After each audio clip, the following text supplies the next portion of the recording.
नमस्कार। इस वक्त मैं प्रतापगढ़ ज़िले की सुहागपुरा में हूं और सुहागपुरा थाने के जस्ट सामने ही एक धरना लगा है। तकरीबन 6 दिन से ये लोग जो हैं धरने पर बैठे हैं। एक व्यक्ति जिसका एक्सीडेंट होता है वो अपनी जान गंवा देता है, उसके बाद से ये धरना शुरू है।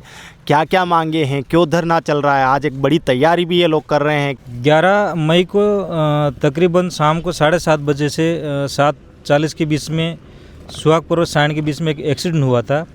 जो दाता माइंस से जो ये गाड़ियाँ जा रही हैं, ट्रोले जा रहे हैं, ओवरटेकिंग के चक्कर में मोटा दामनिया के रहने वाले हमारे शंकर जी उनको चपेट में लिया था और ऑन द स्पॉट उनकी वहीं पे मृत्यु हो गई थी। अच्छा।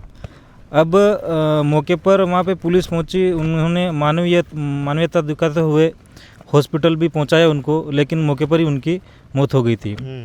अब वो जो गाड़ियाँ हमने कैमरे चेक किए, जो सुहागपुरा से आगे वाला पेट्रोल पंप है उसके कैमरे चेक किए, छायण से आगे वाला है उसके भी चेक किए, घाटे के ऊपर वाला उसके भी चेक किए।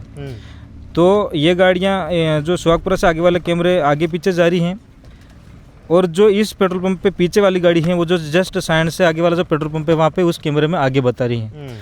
और जिसने इस एक्सीडेंट को लाइव देखा है उस भाई ने बोला है कि ओवरटेकिंग के चक्कर में उस भाई को चपेट में लिया था। वो बाइक पे थे? कौन? हाँ, वो बाइक पे तो प्रतापगढ़ की तरफ से आ रहे थे।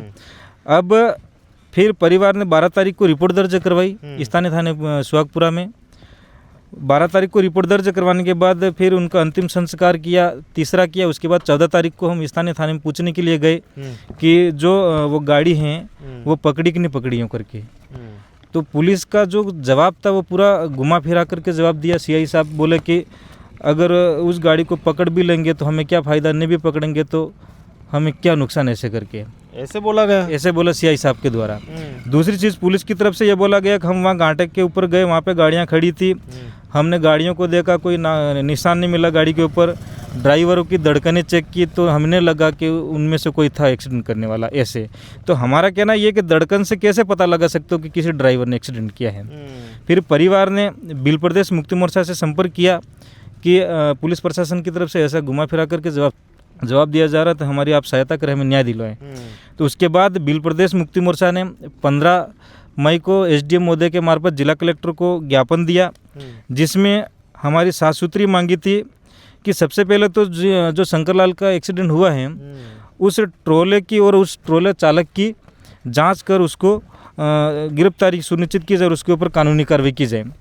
तीसरी मांग थी हमारी कि जो ये प्रतापगढ़ बांसड़ा रोड है, इस रूट पे जितने भी ट्रोले चल रहे हैं उनकी स्पीड लिमिट क्या है इस रूट पे चलने की, और वो ओवरलोडिंग में चल रहे हैं तो इनका कितने टन माल ले जा सकते हैं, उनका विशेष अभियान चलाकर जांच करके अगर ये ओवर स्पीड में जा रहे हैं, ओवरलोडिंग में जा रहे हैं तो उनके चालान बनाए जाएं, ये करके।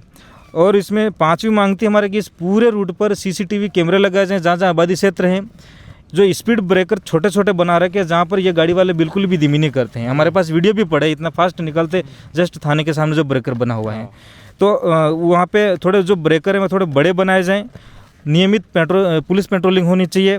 दूसरा चेतावनी बोर्ड लगा जाए जहाँ जहाँ पर टर्न है। और जो हमारी 6ठी मांग है वो जो ये वाहन चल रहे हैं इनका अगर बिना परमिट के हैं, बिना फिटनेस के हैं तो उनका भी ये तत्काल संचालन बंद किया जाए। और साथ ही मांगे भविष्य में ऐसी घटनाएं वापस से न हो, इसके लिए एक हमारा सड़क सुरक्षा निगरानी तंत्र बनाया जाए। तो इन मांगों को लेकर आज हमारा 6ठा दिन है।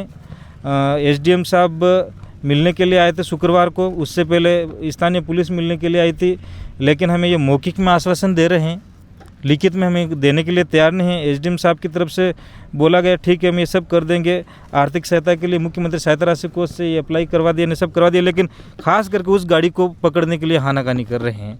अच्छा, तो ये कितने दिन और चल सकता है धरना? जब तक हमारी ये मांगी नहीं मानी जाएगी और उस जो गाड़ी है उसको पकड़ा नहीं जाएगा तब तक हमारा धरना जारी रहेगा। अच्छा, आज की क्या तैयारी है? आज की तैयारी है कि जिला स्तरीय आह्वान किया है, सब तरफ से लोग आ रहे हैं अभी। अगर प्रशासन की तरफ से हमारी ये मांग नहीं मानी जाती, आज तो हम यहाँ शांतिपूर्वक तरीके से बैठ के हमारा जो भी है विरोध प्रदर्शन करेंगे। हम नहीं मानेंगे तो फिर हम हमारी जो बिल प्रदेश मुक्ति मोर्चा की कमेटी हम और बैठ के हम निर्णय लेंगे। हो सकता है कि हम रोड पे जाकर के जितने भी ये दाता माइंस में जितनी भी गाड़ियाँ चल रही हैं इनको एक गाड़ी को भी इस रूट से नहीं निकलने देंगे जब तक हमारा ये मांगी नहीं मानी जाती तब तक। तो ये लगभग 6 दिन से जो है धरना चल रहा है। रोज़ाना ये खबरें आ रही हैं कि सुहागपुरा में धरना चल रहा है। तो आज एक आह्वान भी किया गया था। फिलहाल अभी तैयारियां शुरू हो रही हैं, लोग आ रहे हैं, धीरे धीरे जुड़ रहे हैं।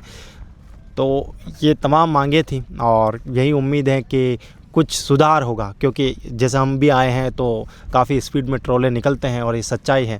और कई बार, एक बार ये सिर्फ पहला मामला नहीं है, ऐसा कई बार इस क्षेत्र में एक्सीडेंट हो चुके हैं। कई परिवार जो हैं, कई बच्चे जो हैं अनाथ हो चुके हैं, कई औरतें जो हैं विधवा हो चुकी है। लगातार लोग जो हैं अपने परिजनों को खो रहे हैं और इस सड़क पर जो है लगातार दुर्घटनाएं भी हो रही है। जी, एक जो लास्ट 26 अप्रैल से लगा करके आज 25 अप्रैल है, लगभग ये 1 महीना हो गया है। इस 1 महीने में इस NH-56 पर इन ट्रोलों द्वारा 3 एक्सीडेंट किए, वही ओवरटेकिंग और ओवर स्पीड के चक्कर में। और उन 3 एक्सीडेंट में कितने 6 जने मारे हैं, वो भी ऑन द स्पॉट। एक ये 11 तारीख को ये हुआ था, 26 तारीख को कचोटिया स्कूल के सामने हुआ था, उसमें 2 जने मारे थे। एक अभी दमोतर शिवरा के पास हुआ था, वहाँ पर 3 जने मारे। और 6 फरवरी 2026 की एक दैनिक भास्कर की रिपोर्ट है, उसमें 2 साल में इस रूट पर 505 हादसे हुए, जिसमें से 256 मारे गए। तो प्रशासन शायद आमजन की सुरक्षा को नज़रअंदाज कर रहा है।